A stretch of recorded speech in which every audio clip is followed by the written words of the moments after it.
faut que le gouvernement comprenne que sans les fonctionnaires, qu'ils soient d'État, hospitalier ou territorial, ce pays ne tournerait pas. On a besoin d'être soigné, on a besoin d'être éduqué, on a besoin de tout le monde. Il faut arrêter de faire des coupes budgétaires, il faut arrêter de toujours diviser les gens. Parce que là, c'est ce qu'ils font avec leurs 3 jours de carence. Les fonctionnaires foutent rien. Venez travailler avec nous et on verra si vous supportez juste une journée de notre travail. On est toutes les 3 préparatrices en pharmacie hospitalière.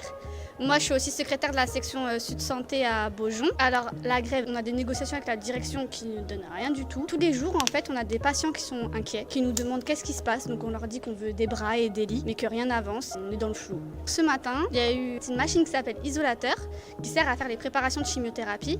Et en fait, cette machine, elle est très âgée quand même. À force de la vétusté et de l'usage qu'on en fait, ce matin, ça a fait comme un gros boom. Il y a eu une fuite d'acide peracétique, qui est un produit irritant. Des collègues ont mal aux yeux, d'autres à la gorge. On n'a plus qu'une machine qui fonctionne et donc les patients doivent attendre. Effectivement, c'était hyper compliqué. Pour vous dire que j'ai pas eu une formation au top en chimiothérapie. Quand il y a eu la fuite d'acide peracétique, je savais même pas qu'il fallait mettre un masque spécial pour cette fuite-là. Et j'ai paniqué, j'ai pas su le mettre. Donc j'étais toujours avec mon masque classique. Aujourd'hui, la plupart des patients n'auront pas leur poche.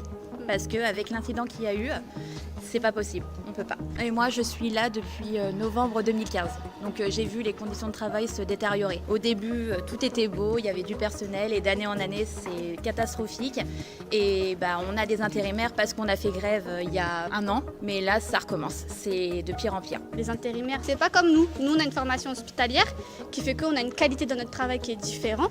On s'est retrouvés à une époque à 8 préparateurs sur une équipe de 18 à devoir demander à des intérimaires de venir. Juste à préciser qu'on se retrouve à faire des doubles postes régulièrement. Et donc, on se retrouvait à des moments à se dire, est-ce qu'on va pas arrêter et carrément ne plus prendre de patients parce qu'on n'y arrivait plus. On arrivait chez nous épuisés, on était en sous-effectif, on n'en pouvait plus et rien n'avançait. Notre travail n'avançait pas du tout. Donc nous, ce qu'on a décidé dans notre service, c'est qu'on a fait grève. Et grâce à cette grève, en 2023, on a réussi à avoir du personnel, mais surtout de l'intérim. Donc c'est pas encore la panacée. Et on a toujours du mal à recruter et trouver une équipe stable. Ce qui fait que s'il n'y a pas de pharmacie, les patients, ils n'ont pas leurs médicaments. Sinon, on ne fait pas les poches de chimio, l'infirmière, elle ne peut pas faire l'administration. Donc tout ça, ça a une conséquence sur le circuit du patient. Chaque personnel est essentiel à l'hôpital. Et ça, je pense que la direction, elle n'a pas cette notion. On est tous utiles, que ce soit de l'électricien, au préparateur, à l'infirmier, à l'aide-soignant. J'espère que cette grève va finir par réussir parce que vraiment là, il faut que ça soit vraiment que tous les hôpitaux, je dis pas que AP-HP, vraiment tous les hôpitaux de France